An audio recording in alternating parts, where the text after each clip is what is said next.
사무엘상 2장 11절에서 21절까지 말씀입니다.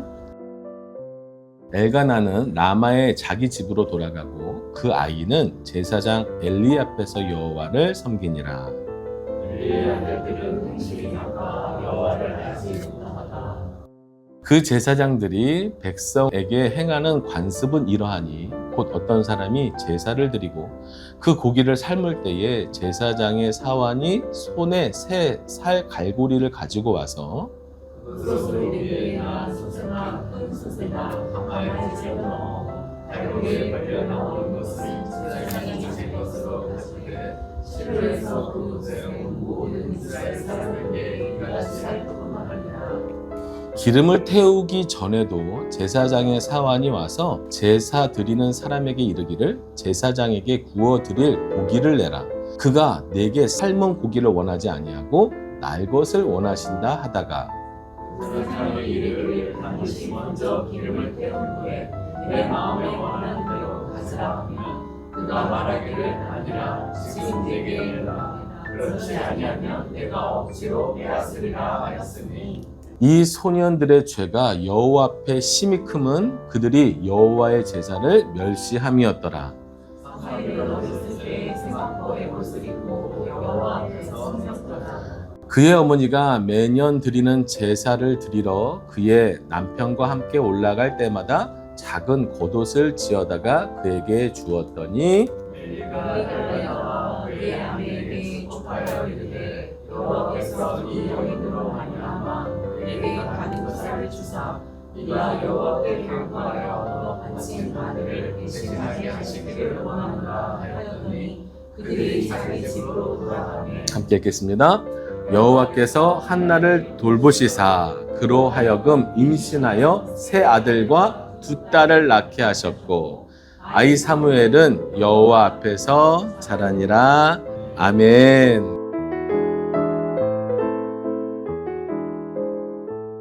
혹시 살면서 많이 비교 당해 보셨나요? 혹은 또 누구와 이렇게 비교하면서 혼을 내보신 적이 있으신가요? 우리 어렸을 때 이런 엄친아, 엄마 친구 아들은 이런데 비교당하면서 억울하며 속상해했던 쓰라린 추억들이 있죠. 스스로 다른 사람과 비교하며 좌절하기도 하고요. 나는 왜 저 친구보다 못하지? 나는 공부 잘하는 저 친구보다 못하지? 이렇게 저 사람은 성공했는데 저 사람은 돈이 많은데 내 삶은 왜 그렇지 하면서 스스로 누군가와 비교하기도 하고요. 그리고 비교를 당하기도 하고요. 그죠? 내 자녀를, 내 남편을, 내 아내를, 어떤 성도를, 또 목회자를 비교하며 지적하고 뭔가 이렇게 저울질하면서 정죄하는 이런 죄성을 가진 우리 인간에게 있는 아주 나쁜 습성 중에 하나죠. 비교는 하나님이 원하시는 방법은 아니에요. 우리끼리 비교하는 거는요, 죄를 낳고 상처를 주는 정말 안 좋은 습관이고요. 때로는 그것이 스스로 나를 누군가와 비교하는 것도 사실은 그렇게 좋지 않아요. 결국은 뭐냐면 내가 누군가보다 못하면 뭐예요? 좌절하고요. 누군가보다 잘하면 뭐예요? 교만해져요. 그러니 누군가를 비교를 하든 내 자신을 누군가와 비교하든 죄인인 우리끼리 비교하며 이렇게 살아가는 거는요, 이래도 저래도 좋은 게 하나도 없어요. 그럼 어떻게 해야 되느냐? 문제를 분석을 해야죠. 상황을 파악을 해야죠. 분석하고 찾아내서 나에게 그것을 적용하면 좋지 그 사람을 적용하는 건 아니에요. 왜? 우리 사람은 다 다르거든요. 그런데요, 이 비교가 가능하신 분이 계세요. 오직 유일하게 비교 가능한 분 누구실까요? 하나님이시죠. 왜 그래요? 하나님은 모든 것을 아시고 재판장, 모든 것의 심판자. 하나님은 비교하셔도 괜찮아요. 왜냐하면 아시잖아요. 그래서 비교와 대조를 통해서 수많은 영적인 은혜들과 깊이들을 우리에게 깨닫게 하시죠. 하나님만이 가능하신 교훈하시는 방법이에요. 야, 너는 왜 저렇게 못해? 우리는 절대 사용하시면 안 돼요. 이 사무에서는 1장 시작할 때 병치구조라고 살짝 말씀드렸잖아요. 그런 문학적 기법을 사용해서 하나님의 뜻과 섭리를 강조하는 그런 이제 문학적 기법들을 써요. 자, 그런데 오늘 말씀에서는요, 아주 적나라한 대조를 사용하죠. 대조라는 방식으로 하나님 말씀을 그 의미와 그 주제들을 깊게 또 깨닫게 하시는데요. 오늘 대조되는 사람들은 누굴까요?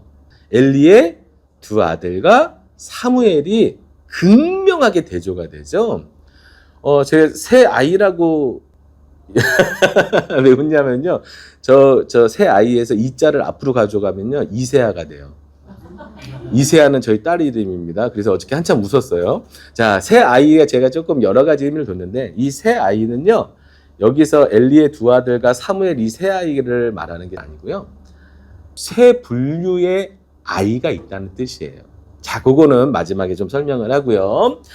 자, 오늘 특별히 이 엘리의 두 아들과 사무엘을 하나님께서 직접 대놓고 비교하시면서 우리에게 교훈하고 계십니다.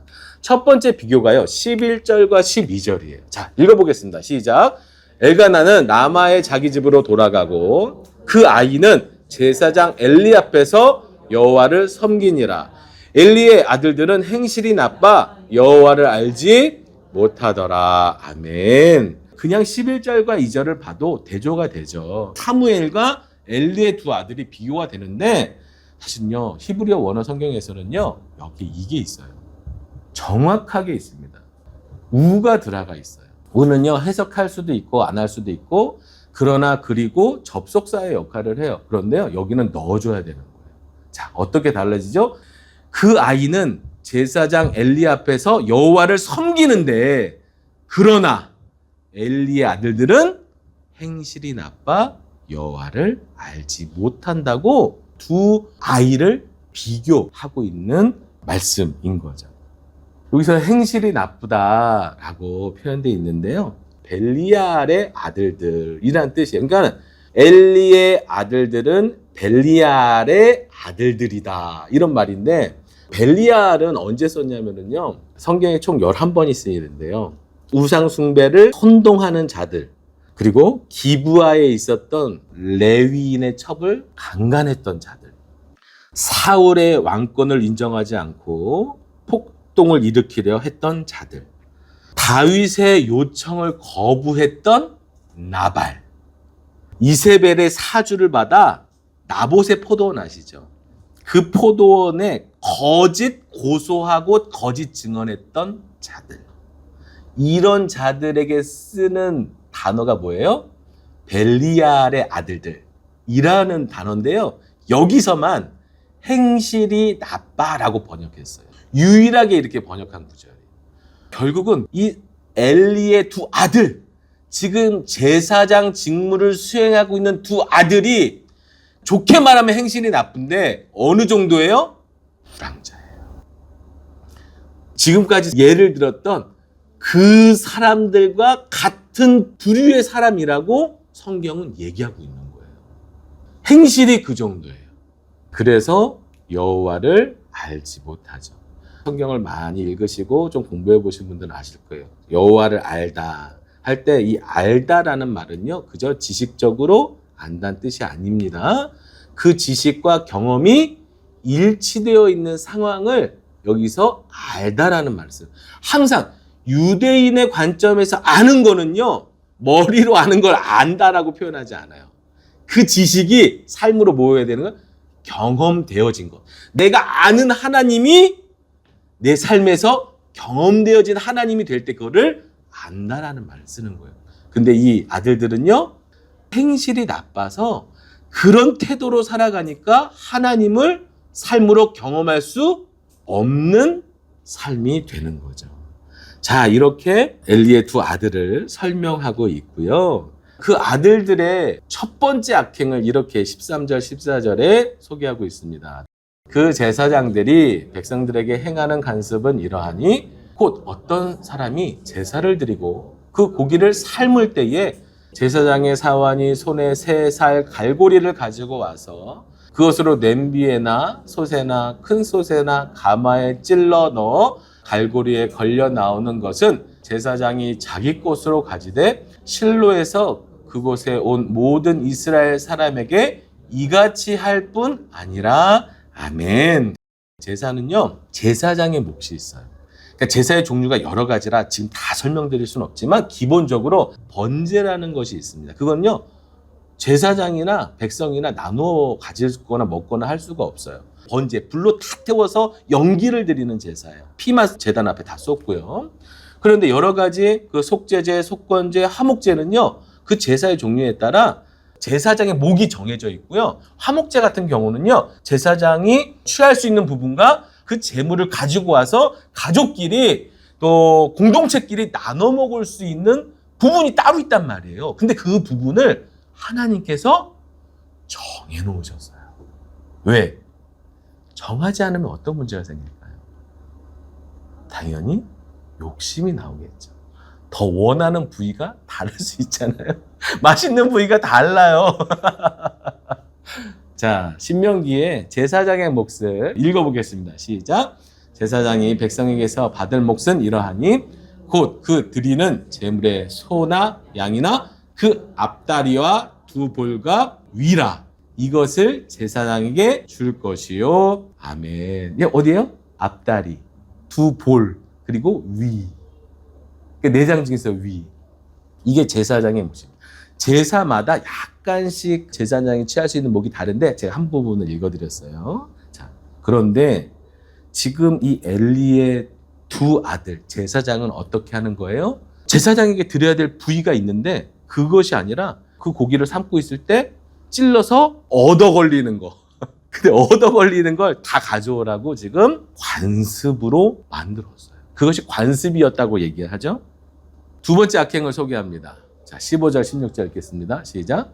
기름을 태우기 전에도 제사장의 사환이 와서 제사 드리는 사람들에게 이르기를 제사장에게 구워 드릴 고기를 내라. 그가 내게 삶은 고기를 원하지 아니하고 날 것을 원하신다 하다가 그 사람이 이르기를 반드시 먼저 기름을 태운 후에 내 마음에 원하는 대로 가지라 하면 그가 말하기를 아니라 지금 내게 내라. 그렇지 아니하면 내가 억지로 빼앗으리라 하였으니. 아멘.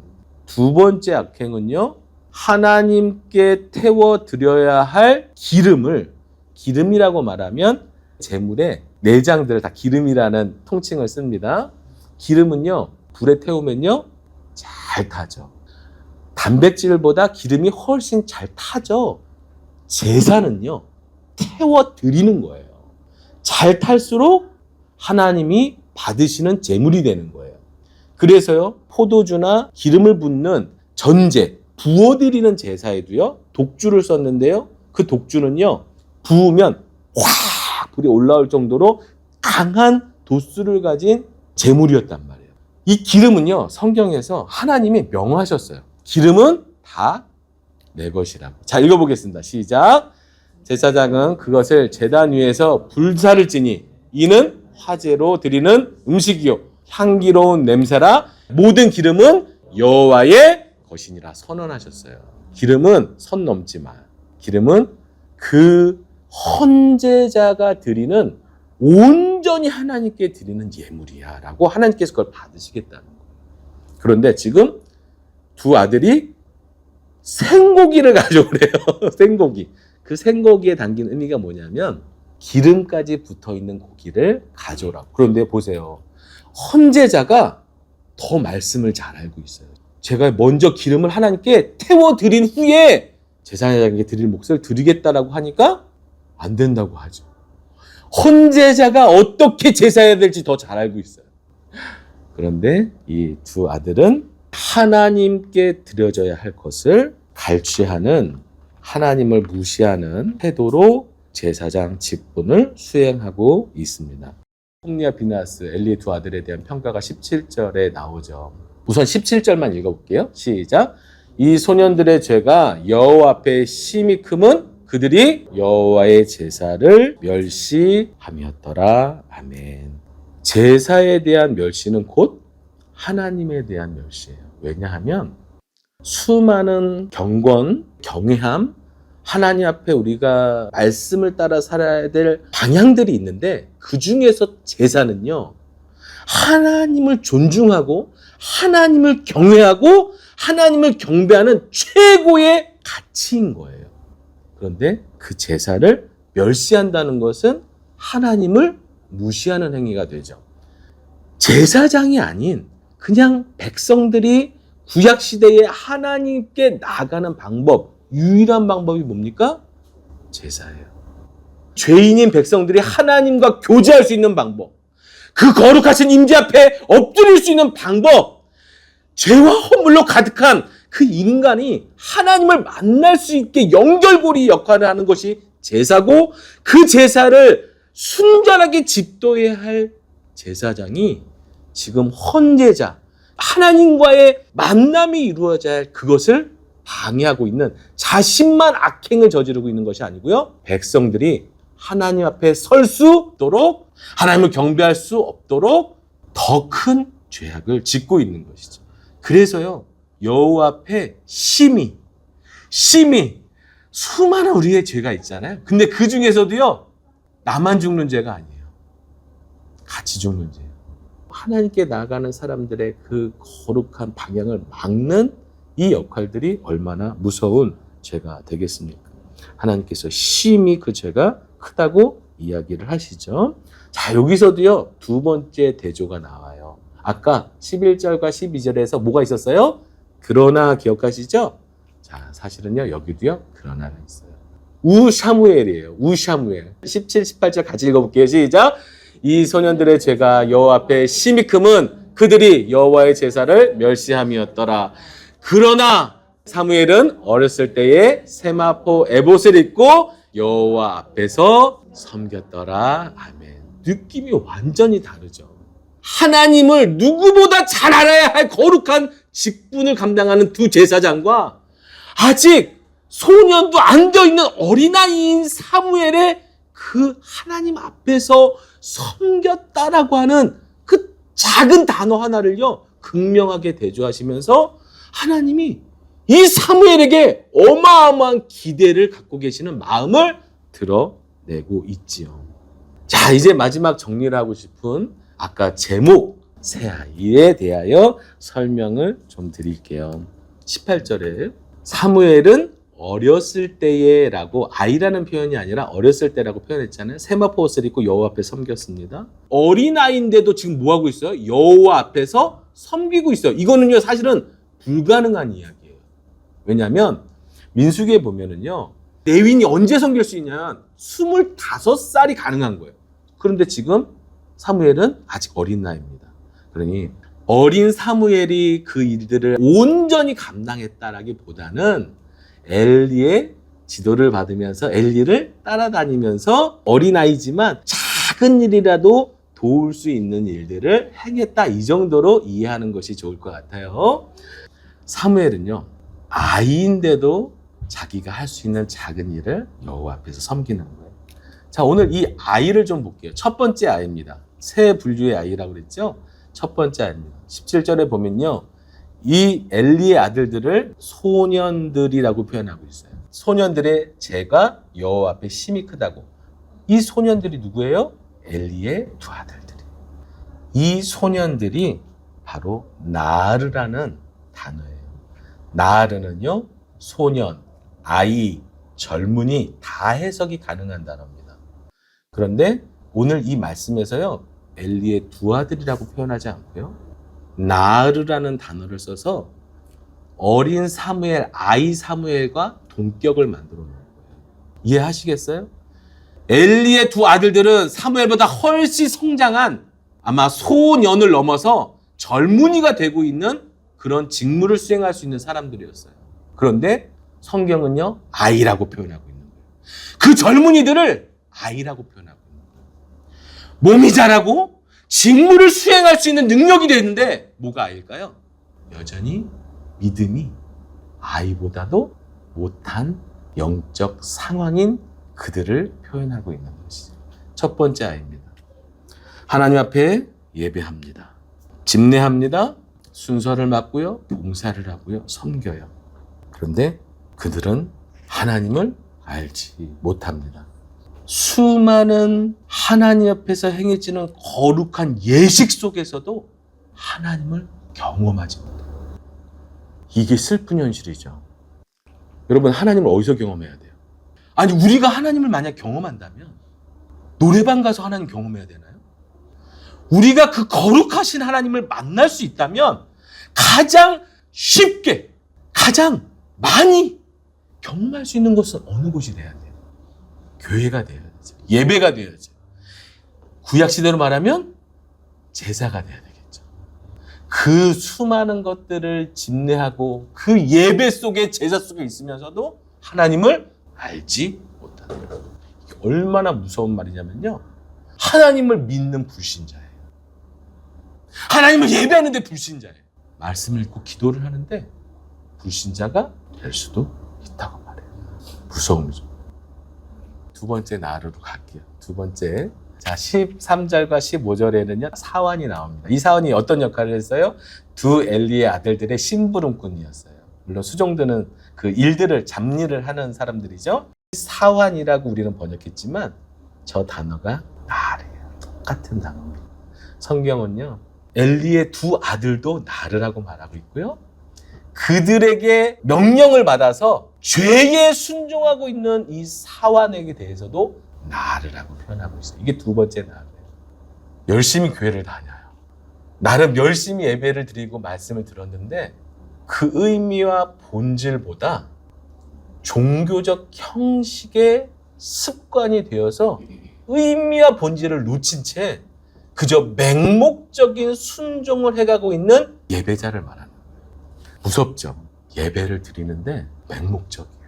지난주에 드렸던 예배, 이번 주에 드릴 예배, 다음 주에 예배, 예배는 그냥 예배, 그냥 예배는 예배인 거예요. 아무 의미와 목적이 없어요. 그런 예배를 하나님께서 기뻐하시지 않죠. 어떻게 보면 불쌍해요. 그런 종교적 동아리에서 그것이 진리인 것처럼 죄의 순종인데도 불구하고 그 순종을 행하면서 나는 잘 믿고 있다고 착각하며, 난 예배를 드리니까 괜찮다라고 생각하며 자신의 믿음의 현 주소를 볼 수 없는 그런 사람들이죠. 여전히 아이예요. 자, 세 번째 아이가 나옵니다. 11절과 21절에 얘기하고 있는데 읽어볼게요. 시작. 엘가나는 라마의 자기 집으로 돌아가고 그 아이는 엘리 앞에서 여호와를 섬기니라. 21절. 여호와께서 한나를 돌보시사 그로 하여금 임신하여 세 아들과 두 딸을 낳게 하셨고 아이 사무엘은 여호와 앞에서 자라니라. 아멘. 똑같은 아이인데 느낌이 이렇게 다른가요? 똑같은 나르입니다. 여기서 제일 어린 사람은요, 진짜 아이는 사무엘이에요. 그죠? 진짜 나르는 사무엘이에요. 근데 그 나르의 존재감을 갖고 있는 사무엘이요, 제일 빛이 나요. 그 아이는 제사장 엘리 앞에서 여호와를 섬기는 것을 배워가고요, 그 아이는요, 그 나르는요, 여호와 앞에서 자라나고 있습니다. 보세요. 엘리의 두 아들과 사환은요, 사무엘보다 훨씬 나이가 많은 사람들이에요.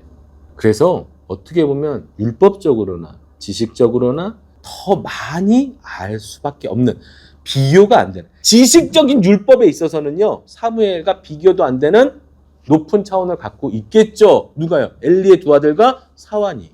그런데요, 하나님은요, 그걸 말씀하시는 게 아니에요. 사무엘이 여호와 앞에서 섬겼고 여호와 앞에서 자라나고 있다고 강조하는데, 오늘 핵심이 이거죠.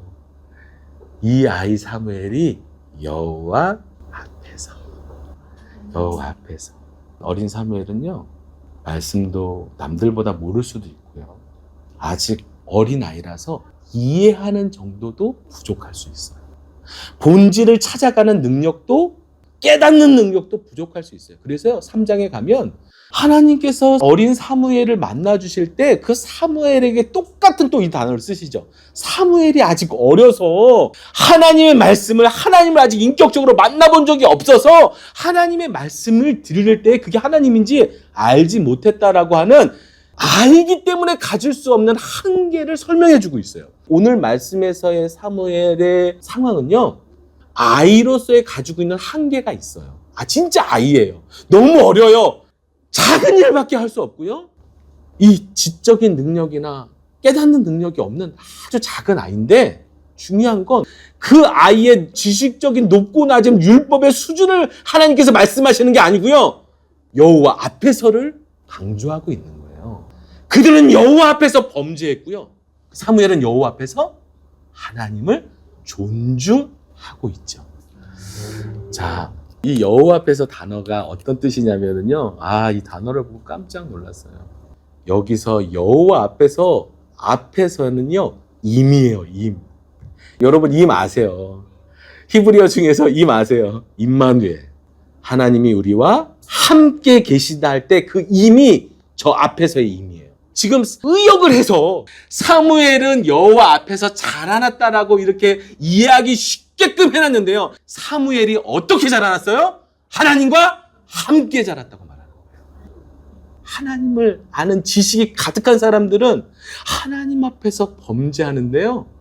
어린 사무엘은 하나님 앞에 설 뿐만 아니라 그 하나님과 함께 살아가는 법을 배워가는 거예요. 믿음의 수준은요, 깨닫는 능력, 그 의미를 찾아가는, 본질을 찾아가는 능력이 없는 어린 아이들도요, 믿음이 어른보다 더 좋을 수 있거든요. 그 이유가 뭐죠?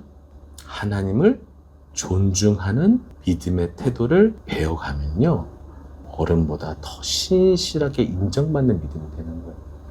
하나님 오늘 엘리의 두 아들과 또 사안과 사무엘을 비교해 가면서 하나님께서 그거 알리시는 거예요. 율법을 얼마나 많이 알고 있느냐, 제사를 얼마나 많이 드렸느냐, 그것에 강조점이 없고요. 하나님을 얼마나 존중하고 있는가를 물어보시는 거예요.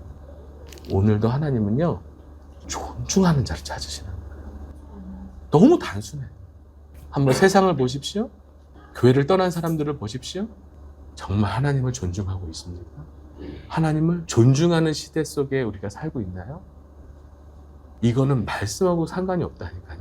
말씀의 깊이하고 아무 상관이 없어요. 그 하나님을 존중할 수 있는 사람이 믿음의 사람이에요. 그 사람이 믿음의 사람이에요. 자, 마지막에 이렇게 비교해 놨어요. 17절에 보면 그 두 아들들의 죄가 심히 크다고 그랬잖아요. 그리고 21절에는 사무엘이 여호와 앞에서 자랐다 표현했잖아요. 단어가 같은 단어예요. 그러니까 이것도 대조하고 있는 거예요. 그들은요, 하나님 앞에 제사하는데, 하나님 앞에 예배하는데 날마다 뭐가 커지는 거예요? 죄가 커지고 있어요. 죄가 자라나고 있어요. 근데 사무엘은요, 몰라요. 사무엘은 아직 어려요. 나으르요. 근데 믿음과 그의 마음과 생각과 육체가 전인격적으로 하나님 앞에 자라는 것처럼 누구는 죄가 자라는데 누구는 하나님에 대한 믿음이 자라고 있다고 표현하고 있죠. 이제 마지막이 진짜 마지막. 네. 여호와께서 한나를 돌보시사라고 표현했어요. 이 돌보시사는요, 방문하셨다. 직역하면 이런 뜻이에요. 그러니까 하나님께서 한나를 찾아와 주셨어요. 한나가 베들레헴에서 살고 있겠죠. 근데 그곳에 하나님이 방문하신 거예요. 한나를 찾아오셨다라는 게 너무 저는 감동이에요. 왜 한나가 어떻게 살았길래? 한나의 이야기는 기도 열심히 했더니 하나님께서 응답하셨더라라는 얘기가 아니에요. 성공 간증하고 있는 게 아니에요. 그가 기도하고 통회할 때 하나님과의 마음이 그 한나에게 임하게 돼요. 그 소중한 아들을 하나님의 나라를 위하여 드리겠다라고 선언할 정도로 하나님께 다 드렸던, 하나님을 존중히 여겼던, 하나님을 경외했던, 하나님 그 발 앞에 울 수밖에 없었던, 자신의 모든 것을 그 앞에 엎드렸던 여인에 대한 하나님의 대우가 찾아오심이었어요. 사무엘이 하나님을 존중하는 자로 자라나는 거는요, 이 기도와 이 어머니의 믿음과 그것을 간절하게 기도하는 하나님의 마음을 아는 한나의 그 마음, 하나님을 존중히 여기는 그 마음으로 시작된 그 기도와 삶에 하나님이 부어주신 은총이었던 거죠. 여러분, 오늘도 하나님은요, 그런 예배자를 찾으시는 거예요. 그냥 그냥 드리는 예배가 아니고요. 내가 어디에 서 있고 하나님을 존중히 여기시는 그런 분들하고 예배하고 싶습니다. 아니, 그것이 어떤 건지 몰라서 잘 모르시는 분 괜찮아요. 안내해드리고 설명해드리고 도와드릴게. 그런데 이건 안 돼요. 이곳에 앉아있는데 하나님을 무시하거나 하나님을 존중하지 않거나 하나님을 경배할 마음이 없다면 그 인생처럼 안타까운 인생은 없는 거죠. 저는 소망합니다. 하나님 앞에서, 하나님 안에서 하나님과 함께 자라나는 이 사무엘처럼 노래하는 교회가 그런 하나님을 존중하는 교회가 되어서 하나님이 찾아오시는, 하나님 방문하시는, 우리가 하나님을 존중하는 삶 구석구석에 처절한 그 인생이라 할지라도 존중하는 그곳에 하나님이 임하시고, 존중하는 그곳에 나를 만나주시고, 존중하는 그 하나님을 존중하는 그 사람에게 하나님이 찾아와 주셔서 잡아주시는 그 은혜가 있기를 축복합니다. 그런 예배자로 살아가기를 소망합니다. 다른 사람과 비교하지 말고요. 우리가 그런 사람 되자고. 우리가 그런 예배자 되고, 지금은 아이 같을 수 있지만 하나님과 함께 한다면, 하나님 앞에 선다면, 하나님을 존중한다면 우리의 삶이 하나님의 방문과 하나님의 돌보심과 하나님의 헤아림이 있는 그런 은혜가 넘치는 삶이 되실 것을 저는 확증하고요, 축복합니다. 우리 함께 그 하나님 앞에 마음을 다해 경배하고 하나님 앞에서 하나님을 존중하며 살겠다고 결단하며 함께 찬양합니다.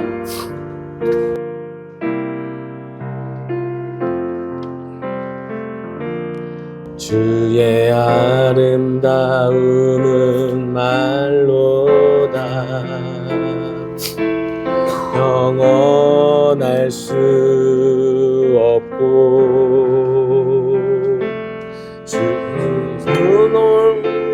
놀라우심은 다 표현할 수가 없네.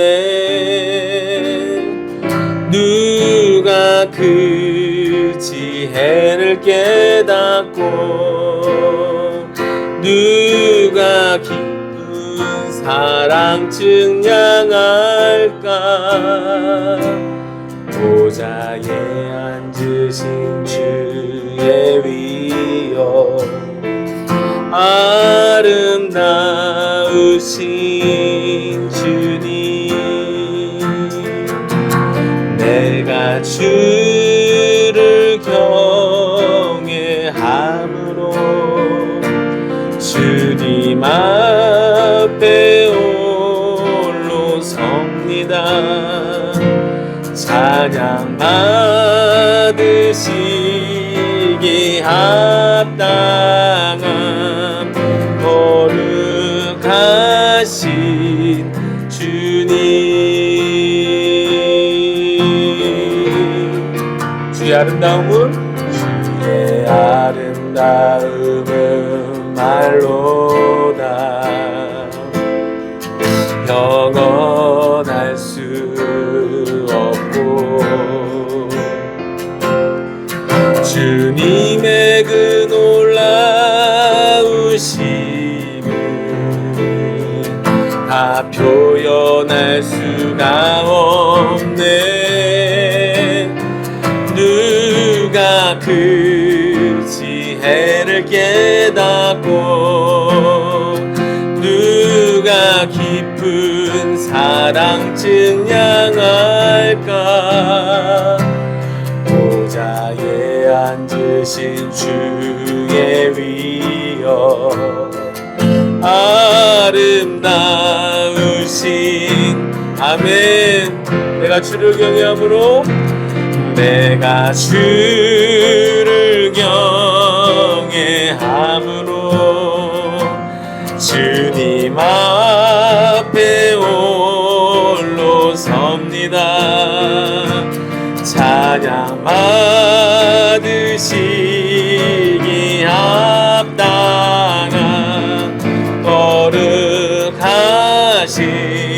내가 주를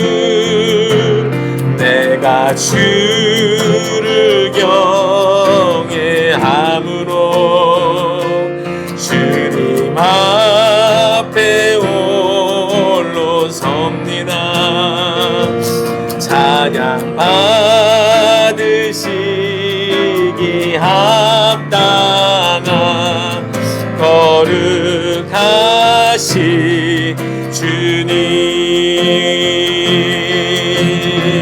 목소리 높여 고백합니다.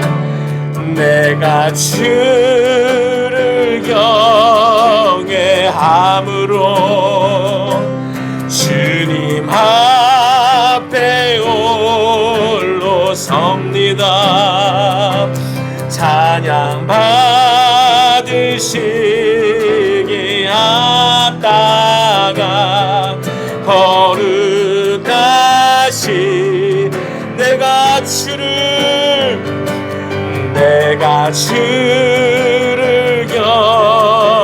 경외함으로 주님 앞에 홀로 섭니다. 찬양 받으시기 합당한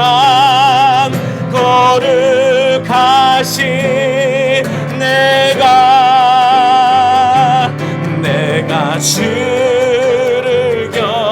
주님만을 경외하기를 소망합니다.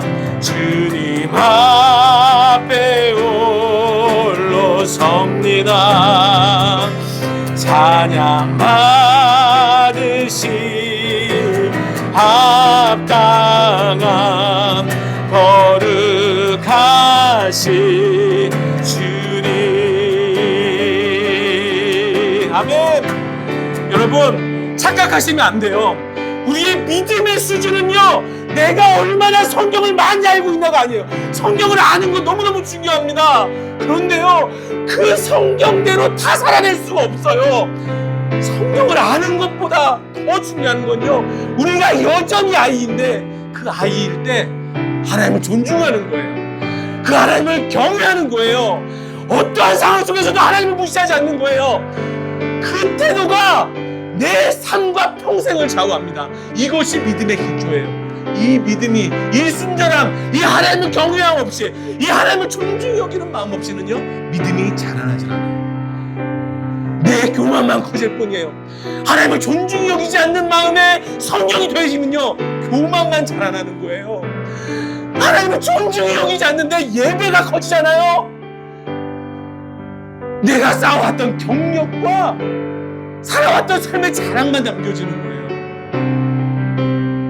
어린 사무엘이지만 하나님을 존중히 여기며 경외했던 그 믿음이 자라났던 사무엘처럼 우리의 나이와 연륜에 상관없이 오늘 내가 영적인 연약한 아이인지 하나님 앞에서 나의 믿음이 순전하게 자라고 있는 소년이 되어가고 있는 어른이 되어가고 있는 믿음의 사람인지를 점검하고 하나님 앞에 항상 서고 하나님 안에 하나님과 함께 이 땅을 걸어가며 그분을 존중히 여기는 삶으로 살아내는 예배자 되기를 소망하며 우리 결단하며 기도합니다.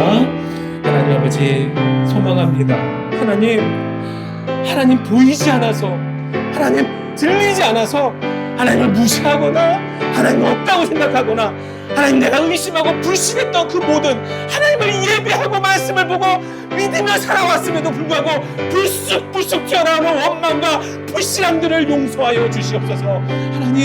하나님을 예배하면서 제사하면서도 하나님을 알지 못하는 엘리의 두 아들처럼 하나님을 내가 오늘 진정한 예배, 하나님의 진실한 예배로 하나님 앞에 주님을 만나고 싶은 하나님을 존중히 여기는 예배로 나가고 있는지 돌아보기를 원합니다. 하나님이 원하시는 제사는 하나님이 원하시는 그 마음은 하나님을 존중히 여기는 그 신실함 속에 아버지 우리를 찾아오시는 그 하나님 것을 기억하게 하여 주시옵소서. 아버지 하나님이 하나님을 거역하고 하나님을 무시하는 세대 속에서 당당히 하나님의 살아계신과 하나님의 이름을 선포하며 하나님을 존중해 경외하며 살아가는 예배자 될 수 있도록 은혜를 베풀어 주시기를 원합니다.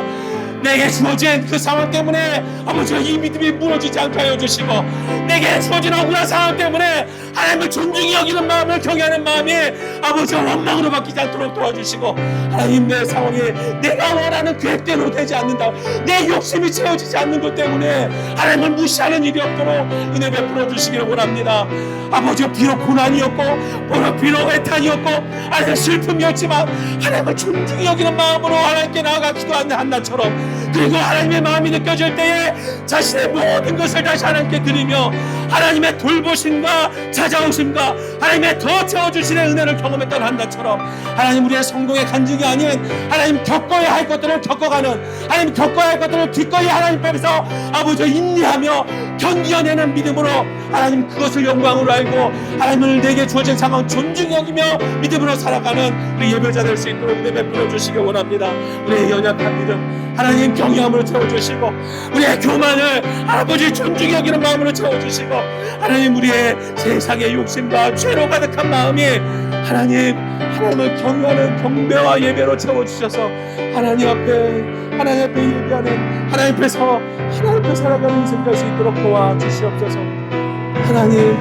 하나님의 소망이 되었던 사무엘처럼 하나님 내 인생이, 우리 삶이 하나님의 기쁨이요 하나님의 소망이 될 수 있도록 허락하여 주시옵소서. 내가 주를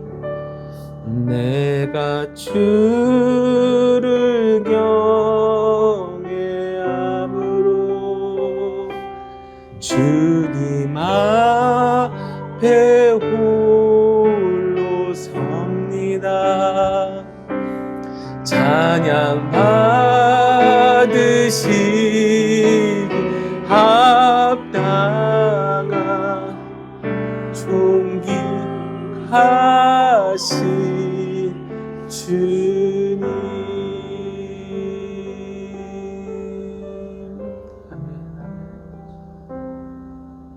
하나님을 존중해 여기는 하나님의 자녀로 살고 싶습니다.